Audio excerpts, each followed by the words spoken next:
mengajarkan kepada kita semua bahwa menjaga aurat atau menutup bagian tubuh yang tidak boleh dilakukan lawan jenis adalah suatu kewajiban. Namun, fenomena yang terjadi pada saat ini bahwasanya banyak sekali muslimah yang harus melepaskan hijab tersebut karena ada tuntutan profesi. Salah satunya adalah single. Mereka harus melepaskan hijab mereka dan menggantinya dengan sandal sebagai tuntutan dari profesi sebagai seorang single. Mengapa hal ini terjadi dan bagaimana proses terjadinya hal tersebut? Dalam penelitian saya membahas bagaimana seorang single melepaskan hijab dan memakai sandalnya untuk dalam kegiatan single. Dan inilah penelitian saya yang akan saya jelaskan dalam video saya.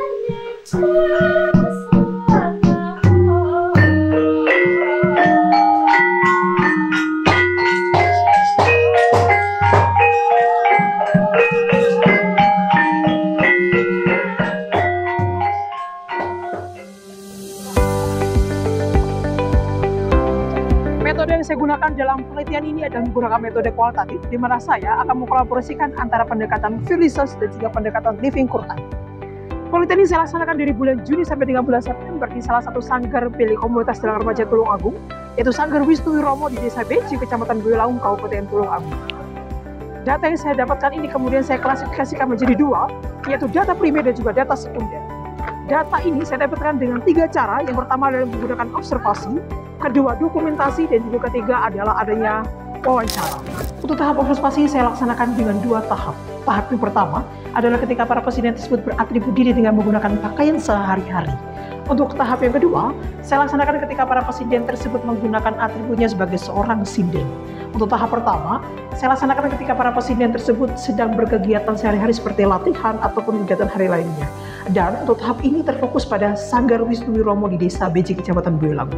Untuk tahap yang kedua, saya laksanakan pada tanggal 26 Agustus bertepatan dengan salah satu pagelaran wayang kulit yang dilaksanakan oleh teman saya, dan saya langsung terjun menjadi penabuh gamelan agar bisa mengobservasi secara maksimal dan juga secara lebih mendalam.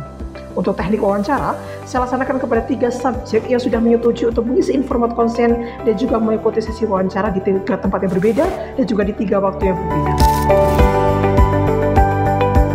Kemudian data yang sudah saya dapatkan saya analisa dan juga saya olah sedemikian rupa sehingga saya bisa menghasilkan 2 subbahasa. Bahasan yang pertama adalah kita menyingkap makna dari lepas hijab pakai sanggur itu sendiri dengan menggunakan teori identitas diri yang kita gunakan. Sedangkan untuk bahasan yang kedua adalah bagaimana kita bisa menyingkap makna juga potret yang ada pada pesinden berdasarkan dengan teori habituasi yang kita gunakan. Hasil penelitian terdapat dalam penelitian ini terbagi menjadi 3. Hasil yang pertama adalah gambaran para pesinden dalam komunitas dalang remaja Tulung Agung.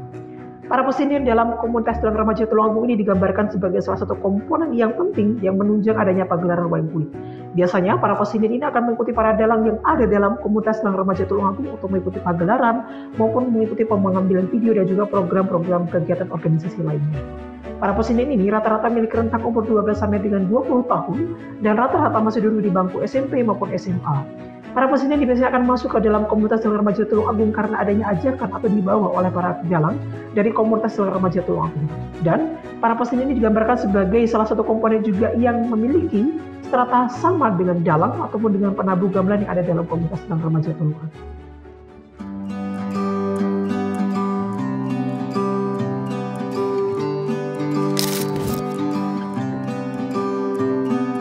Untuk hasil penelitian yang kedua adalah pakem pesinden berdasarkan dengan budaya Jawa.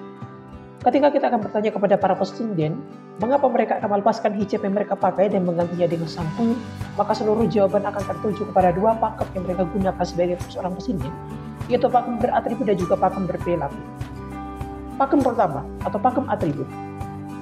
Dalam konsep berpakaian Jawa, kita mengenal ada 3 konsep yang harus ditetapkan oleh para pesinden, yaitu konsep sederhana, rapi, dan juga sopan.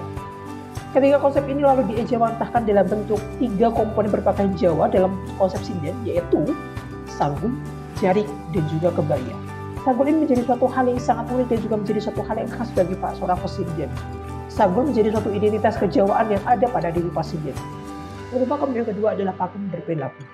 Pakem ini akan mengatur bagaimana cara pesinden untuk berperilaku secara baik dan juga benar.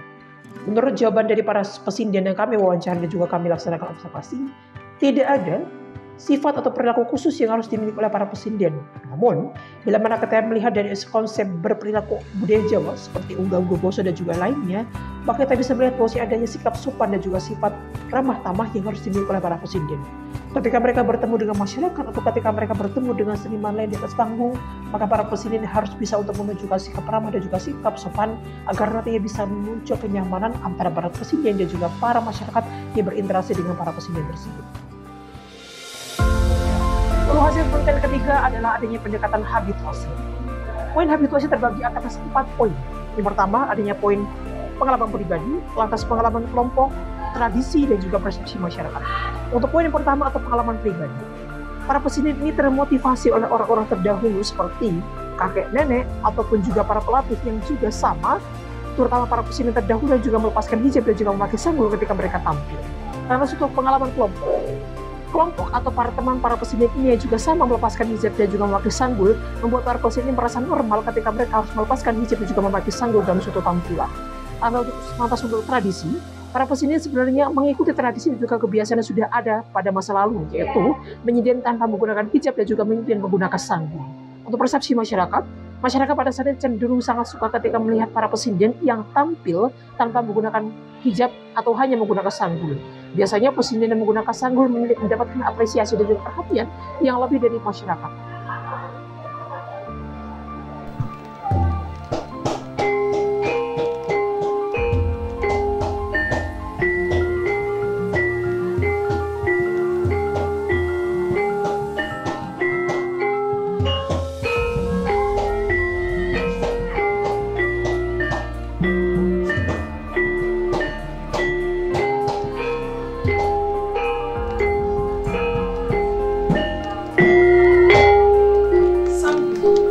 Dan juga hijab merupakan suatu hal yang tentunya berbeda. Dan kedua hal ini sudah menjadi kultur dari masing-masing bahasa. Dan inilah penelitian saya tentang lepas hijab pakai sanggul, dilematis identitas muslim bagi presiden dalam perspektif Islam dan budaya Jawa.